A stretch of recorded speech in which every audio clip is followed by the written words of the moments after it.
بسم اللہ الرحمن الرحیم۔ آج کی اور آئندہ آنے والی ویڈیوز میں ہم مرحلہ وار قرآن کریم کے موضوع پر گفتگو کریں گے۔ آج قرآن مجید کی چند فضائل کو دیکھ لیتے ہیں احادیث نبویہ کی روشنی میں کہ نبی کریم علیہ الصلوۃ والسلام کے فرامین کے اندر قرآن مجید کی کیا شان بیان کی گئی ہے۔ سب سے پہلی روایت صحیح بخاری سے حضرت عثمان بن عفان رضی اللہ تعالیٰ عنہ سے مروی ہے کہ نبی علیہ الصلوۃ والسلام نے ارشاد فرمایا کہ تم میں سے سب سے بہترین شخص وہ ہے جو قرآن سیکھے اور دوسروں کو سکھائے۔ اس حدیث مبارکہ سے یہ معلوم ہوتا ہے کہ جو استاد ہے جو قرآن مجید کی تعلیم دیتا ہے اس سے بہترین شخص کوئی نہیں، کیونکہ وہ ایسی شخصیت ہے کہ جو قرآن سیکھتی ہے،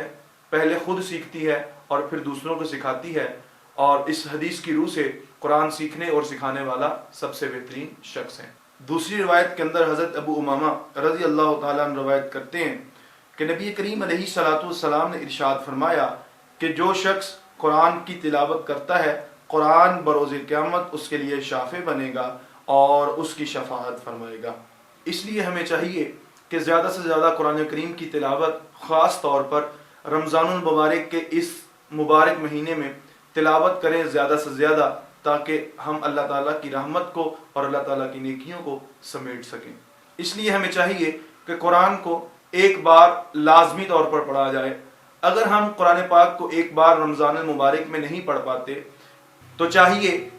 کہ کم از کم ایک رکوع، پارہ،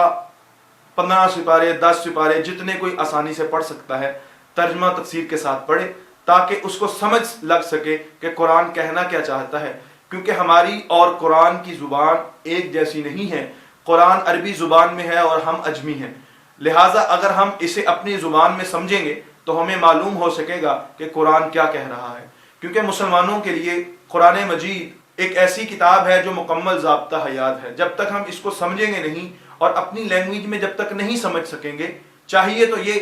کہ عربی سیکھ کر قرآن پاک کو اسی کی زبان میں سمجھا جائے،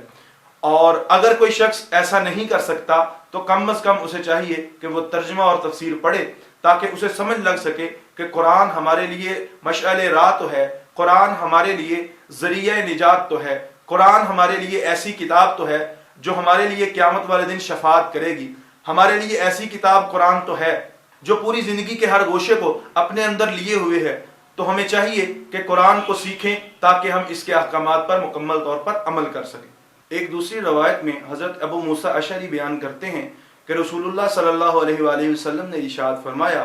کہ جو بندہ مومن قرآن کی تلاوت کرتا ہے اس کی مثال عرب میں پائے جانے والے پھل مالٹے کی جیسی ہے، جو کھانے میں بھی لذیذ ہے، اس کا ذائقہ بھی خوب ہے اور مزیدار پھل ہے۔ اور جو بندہ مومن قرآن نہیں پڑھتا اس کی مثال خشک کھجور کی سی ہے کہ جس کی خوشبو تو نہیں ہوتی، البتہ اس کا ذائقہ شیریں ہوتا ہے، یعنی کہ میٹھا ہوتا ہے۔ اور ایسا شخص جو منافق ہے اور قرآن پڑھتا ہے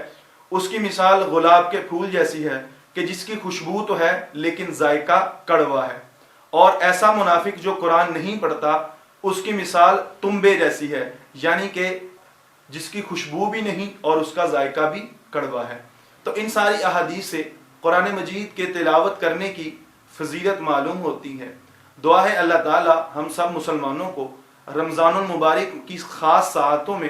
قرآن مجید برہان رشید پڑھنے کی توفیق عطا فرمائے، اور سارا سال قرآن مجید کو اسی طرح پڑھتے رہنے کی توفیق عطا فرمائے۔ خدا آپ کا اور میرا حامی و ناصر ہو۔ وما علینا الا البلاغ المبین۔